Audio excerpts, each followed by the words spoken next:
وہ مر کر مٹی میں نہیں مل جاتا، بلکہ صاحب عرس اللہ کی بارگاہ میں وصال کا شرف حاصل کرتا ہے۔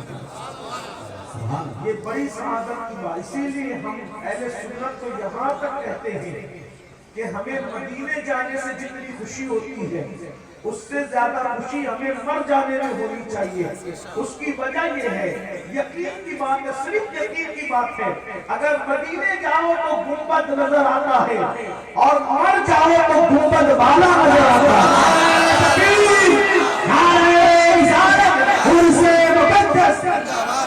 گنبد کی زیارت کے وقت آپ کو کوئی ہٹا سکتا ہے، پیچھے کر سکتا ہے، مخل ہو سکتا ہے، لیکن جب مر کے قبر میں جاؤ، مرنے کی قیمت کتنی قیمتی ہے، وفا کی قیمت کتنی قیمتی ہے، جب مر جاؤ تو گنبد والا بے حجاب سامنے ہوتا ہے اور جی بھر کر انسان دیدار کرتا رہتا ہے۔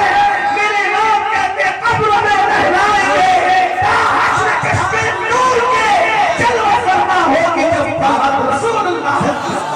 آج پھولے نہ سمائیں گے کفن میں آسی، قبر کی شمع کس گل سے ملاقات کی رات۔ لیکن ایک بات یاد رکھنا، کس کی قبر میں اجالا ہوگا، کس کی قبر میں دیدار ہوگا، کس کی قبر میں رونقیں ہوگی، اس کی کوئی گارنٹی نہیں۔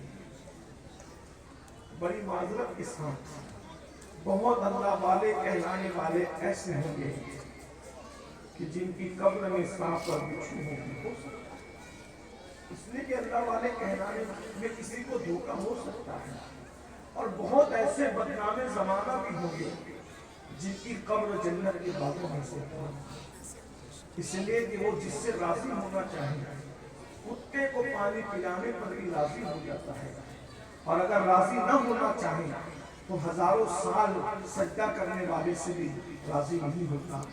تو اب ہمیں اپنی قبر کی تیاری، اس کا مقصد ہے فکر آخرت۔ ان لوگوں نے اپنی زندگی کو رضا الہی کے لیے گزار دیا تو ان کی موت کے دن بھی اتنا بڑا مجمع لگ گیا، لیکن جو لوگ رضا الہی کے لیے زندگی نہیں گزارتے پھر ان کا کیا ہو سکتا ہے؟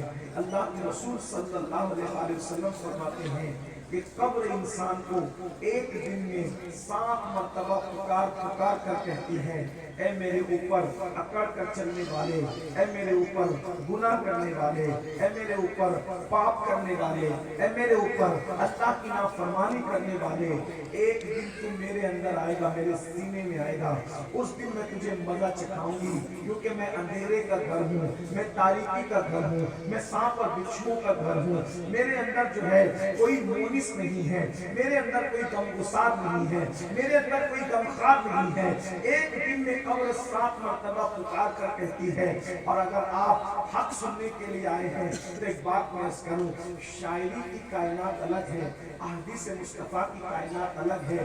ہم شاعری کی دنیا کا احترام ضرور کرتے ہیں لیکن اتنا ہی جتنا شریعت اجازت دیتی ہے، مگر احادیث کی دنیا پر ہمارا اتنا یقین ہے، کتنا یقین ہے، ہمیں اپنے ماؤں کا بیٹا ہونے پر جتنا یقین ہے اس سے زیادہ حدیث رسول پر یقین ہے۔ میرے بھائیوں، یہ جو آپ نے اور ہم نے سبق پڑھ لیا ہے، ادھر مریں گے ادھر جنت میں جائیں گے، پھر ہم کچھ کریں، جوا کھیلتے رہیں گے پھر بھی ہاتھ سے جنت نہیں جاتی، مسجدوں کو ویران کرتے رہیں گے پھر بھی ہاتھ سے جنت نہیں جاتی، ماؤں کو گالیاں دیتے رہیں گے پھر بھی ہاتھ سے جنت نہیں جاتی، نشہ کرتے رہیں گے پھر بھی ہاتھ سے جنت نہیں جاتی، کیونکہ آپ نے تو اس کا دامن پکڑا، اس کا پکڑا، اس کا پکڑا۔ لیکن آئیے ہاتھ کھولنے کے لیے میں پوری ذمہ داری کے ساتھ سہائے سکہ کی ایک حدیث پیش کر رہا ہوں، جس کو شرح الصدور میں علامہ جلال الدین سیوطی رحمۃ اللہ تعالیٰ علیہ نے لکھا ہے، تھوڑا توجہ کے ساتھ اس کو سن لیں خدا کے لیے۔ اللہ اکبر، ابھی میں کسی کے مرید کی بات نہیں کر رہا ہوں بلکہ میں مرشد کی بات کر رہا ہوں، اور وہ مرید ہے تو کس کا؟ پوری امت کا مرشد ہے، اور مرید ہے تو کس کا؟ اس ذات پاک کا اللہ اکبر جسے دنیا مصطفیٰ جان رحمت کہتی ہے، سید المعصومین کہتی ہے، شفیع المسلمین کہتی ہے. اور یہ بات یاد رکھیں، آپ جانتے ہیں صحابہ میں ایک ایسے صحابی کا وصال ہوا ہے اللہ اکبر جس کو رسول اللہ نے اللہ سید الانصار کا لقب عطا فرمایا ہے. شاید اسی بات پر میں اپنی گفتگو مکمل کروں گا، وہ طویل گفتگو نہیں کیونکہ مجھے 2 بجے نکلنا تھا اور اس میں صرف اب 5 منٹ بچے ہیں. میں اس میں گفتگو پوری کروں گا. اگر میں ایسا نہ کر سکا تو شاید میں کئی وعدہ خلافی کرنے والوں میں ہو جاؤں گا. اس لیے آپ میری گفتگو پر توجہ کرنا، دھیان دینا، بہت توجہ کرنا، سب کی توجہ. میں اپنے آپ سے بھی مخاطب ہوں اور آپ سے بھی مخاطب ہوں، میں آپ سے الگ نہیں ہوں. لیکن یاد رکھیے وصال کس کا ہوا ہے، ذرا توجہ کیجئے گا. وصال کس کا ہوا ہے جسے میرے آقا نے لقب عطا کیا ہے سید الانصار، یعنی جتنے حضور کے مدینے کے انصاری صحابہ کے انصار تھے ان سب کے سردار کا وصال ہوا ہے. آقا نے ان کو لقب دیا ہے سید الانصار. اور نمبر 2، ان کے وصال کے موقع پر حضور خود بھی روئے ہیں اور روتے روتے اچانک مسکرائے ہیں. میں اپنی بہنوں کی بھی توجہ چاہتا ہوں. اللہ اکبر، قبر کسے کہتے ہیں؟ قبر ہی ایک وہ مقام ہے نہ جہاں کسی کی ڈگری چلتی ہے، نہ دادا گیری چلتی ہے، نہ بابا گیری چلتی ہے. وہاں کسی کا کچھ نہیں چلتا، وہاں صرف اللہ کی مرضی چلتی ہے. اللہ اکبر، وہ جو چاہے فیصلہ کرے. اللہ سید الانصار کا وصال ہوا.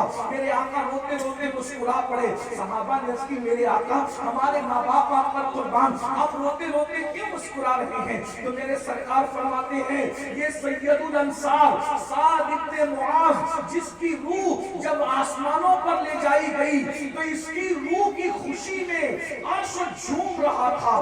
میں نے عرش کو جھومتے دیکھا، عرش کو خوشی سے جھومتے دیکھا، اس لیے میں مسکرا پڑا. میرے امام کہتے ہیں اللہ اکبر، واسطہ پیارے کا ایسا ہو کہ جو سنی مرے، یوں نہ فرمائے میرے شہید کی وہ فاجر گیا اور فرش پہ دھومیں مچے وہ مومن صالح ملا. عرش پہ دھومیں مچے وہ مومن صالح ملا. فرش سے ماتم اٹھے وہ طیب و طاہر گیا اور ٹھوکریں کھاتے پھرو گے، ٹھوکریں کھاتے پھرو گے. ان کے در پہ پڑ رہو، قافلہ تو اے رضا اول گیا آخر گیا، قافلہ تو اے رضا اول گیا آخر گیا. سید الانصار کا وصال، عرش جھوم رہا ہے. اور تیسری بات یہ 70,000 فرشتے ان کے جنازے میں زمین پر اترے ہیں. میرے آقا صحابہ سے کہتے ہیں 70,000 فرشتے ان کے جنازے میں. اگر یہ سید الانصار نہ بھی ہوتے تو ہم سنیوں کا عقیدہ ہے جیسے جنت کا ہونا یقینی ہے ویسے ہر صحابی کا جنتی ہونا یقینی ہے. اس کی وجہ یہ ہے ہر صحابی کے جنتی ہونے پر ہمارے پاس دلیل یہ ہے. اللہ ارشاد فرماتا ہے وَكُلًّا وَعْدًا، وعدہ کیا ہے، حسنہ سے مراد جنت ہے. تو جیسے جنت کا ہونا یقینی ہے ہر صحابی کا جنتی ہونا یقینی ہے. اور اگر کسی کو بات ہضم نہیں ہوتی تو ایک بات کہتا ہوں، کیا یہ حدیث بھول گئے جس کے دل میں رائی کے دانے کے برابر ایمان ہوگا وہ بھی جنت میں جائے گا. تو جس نے مصطفیٰ جان رحمت کا آنکھوں سے دیدار کیا ہے اگر وہ جنت میں نہ جائے گا تو جنت میں کون؟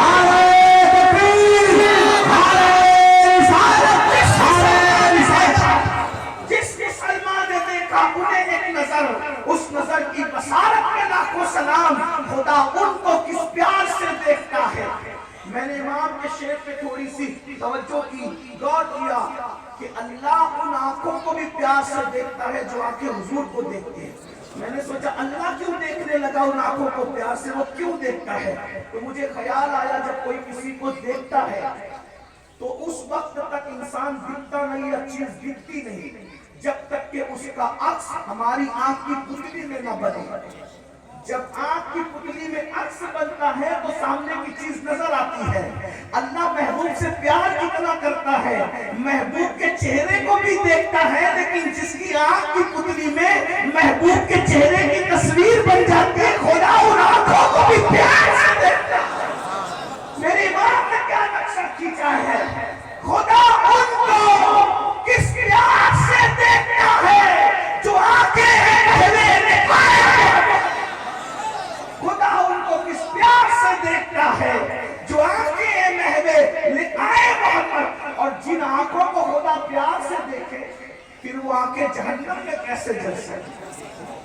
اس لیے جہنمیوں کو اپنی اصلاح کر لینی چاہیے. جو صحابہ پر بغض کر کے کہیں سے وفاداری کا سرٹیفکیٹ حاصل کرنے کی کوشش کرتے ہیں، یاد رکھنا ایران کی وفاداریاں کسی کو جنت میں نہیں لے جا سکتی.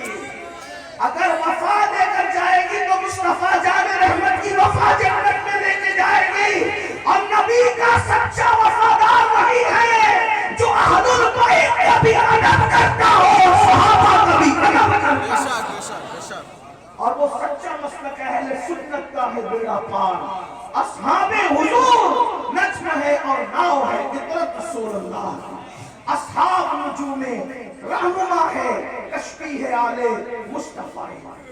عرض کر رہا تھا، توجہ کرے، میں نے وضاحت کر دی کہ ہر صحابی رسول اللہ کا جنتی. ہمارے سنیوں کے عقیدے میں دوسروں کی بات میں نہیں کرتا، کیونکہ مجمع سنیوں کا، جلسہ سنیوں کا، عرس سنیوں کا، بیٹھے سنی ہیں، دوسرے غیر ضروریوں کا ذکر ابھی میں نہیں کرتا. لیکن آپ کی توجہ میری طرف ہے تو میں بات کرنے لگا ہوں. کیا سید الانصار کا وصال ہوا، عرش جس کے وصال پہ جھوما، 70,000 فرشتے آسمان سے زمین پہ جس کے جنازے میں شرکت کے لیے. مجھے اس پہ اس لیے تعجب نہیں کہ اس سے بڑی فضیلت ان کو حاصل ہے. فرشتوں کا آنا بھی بڑی بات ہے، لیکن اس سے بڑی بات یہ ہے کہ ان کے جنازے میں حضور خود بھی چل رہے ہیں. جانے ملائکہ جس کے، جانے کائنات جس کے جنازے میں آ جائیں. اب بتائیں اس سے بڑا خوش نصیب کون ہو سکتا ہے؟ لیکن سنیو یہی عبرت کی بات ہے. جن کے رتبے ہیں صرف اپن کو سوا مشکل ہے. یہی عبرت کی بات ہے. جب حضور نے ان کو، حضور جب جس کے جنازے میں جائے، وہی اگر ہمارے کسی کے جنازے میں پیر صاحب آ جائیں، سید صاحب، سید بادشاہ جائیں، ہم کہیں یار کیا خوش نصیب ہے، پیر صاحب آ گئے تو بخشا ہی گیا. محمد علی فیضی مدعی رسول آ گئے وہ تو بخشا ہی گیا. اور وہ فلاں صاحب آ گئے تو وہ بخشا ہی گیا. ایک بات یاد رکھنا، بخشا کون جائے گا؟ ایک بات، میں تبرکات کے، بزرگوں کے آنے جانے کا احترام، ادب، نسبت سب کا قائل ہوں. مختصر میں کوئی صفائی نہ پیش کروں، صرف اتنا کہہ دوں، فکر رضا کے ہم وارث، فکر رضا ہماری محافظ. اس سے بڑی بات اور کیا ہو سکتی. لیکن ایک بات جو حقیقت ہے، امت کی تعلیم اور امت کی عبرت کے لیے حضور نے اس کو بیان کیا. اور جس کو حضور بیان کرتے اس کو ہم چھپا نہیں سکتے. اللہ کے رسول صلی اللہ علیہ وسلم کا وہ صحابی سعد بن معاذ جو سید الانصار، جس کے وصال پر عرش جھوم رہا ہے، 70,000 فرشتوں کا نزول ہو رہا ہے، اور اللہ کے رسول جنازے میں خود شریک ہے. حضور شریک ہے، صدیق اکبر شریک ہے، فاروق اعظم شریک ہے، عثمان غنی شریک ہے، مولا علی شریک ہے. یعنی یہ سب بڑے بڑے بزرگ. میں نے کہا جنت بھی رشک کی نظر سے دیکھتی ہوگی سعد بن معاذ کو، جس کے جنازے میں اتنے بڑے بڑے لوگ شریک ہیں. لیکن جب قبر برابر کر دی گئی، حضور علیہ السلام قبر پر کھڑے ہو گئے. اللہ کے رسول کے چہرے پہ ایک رنگ آتا ہے، دوسرا رنگ آتا ہے، ایک رنگ آتا ہے، دوسرا رنگ آتا ہے. حضور کے چہرے پر مختصر یہ کہ پریشانی کے یا کچھ غم کے آثار، غم زدہ کے چہرے پر، غم گسار کے چہرے پر کچھ غم کے آثار نظر آتے ہیں. اور اللہ کے رسول علیہ السلام کی زبان سے ایک آواز ترتیب پاتی ہے، اللہ اکبر، اللہ اکبر، سبحان اللہ، سبحان اللہ، الحمدللہ، الحمدللہ. حضور تکبیر، تسبیح، تحمید پڑھتے ہیں. اور تھوڑی دیر کے بعد حضور علیہ السلام کے چہرے پہ پھر خوشی کے آثار ظاہر ہوتے ہیں. ان کا تو کام بن گیا. جس کی قبر پر حضور کھڑے تھے، صحابہ نے پوچھا آقا ان کے قبر پہ کھڑے تھے تو آپ کے چہرے پر کچھ پریشانی کے آثار کیوں ظاہر ہو رہے تھے؟ میرے آقا کا جواب سن لیجئے اور پھر اپنی قبر پر فکر کیجئے. میرے آقا فرماتے ہیں میرے صحابہ تمہارے اس نیک بھائی پر، نیک، حضور جس کو نیک ہے اس سے بڑا نیک کون ہو سکتا ہے، اس کا اندازہ کر رہے ہیں. لیکن یہ صرف تعلیم امت کے لیے صحابی کا درجہ بہت بڑا ہے، صرف تعلیم امت کے لیے. تمہارے اس نیک بھائی پر اس کا جیسے بال، 7 بال کی طرح پتلے ہو گئے. غور فرمائیے گا، ابھی میں کسی پیر، کسی مرید کی بات نہیں کر رہا ہوں، بلکہ سب مرشدوں کی جان، سب پیروں کی جان، مصطفیٰ جان رحمت کے مرید کی بات کر رہا ہوں. مرشد قبر پر کھڑا ہے. حالانکہ یہ قبر کا دبانا بھی درجات کی بلندی اللہ والوں کے لیے، اللہ والوں کے لیے درجے کوئی گستاخی نہیں، درجات کی بلندی. لیکن اپنی عبرت ہماری طرف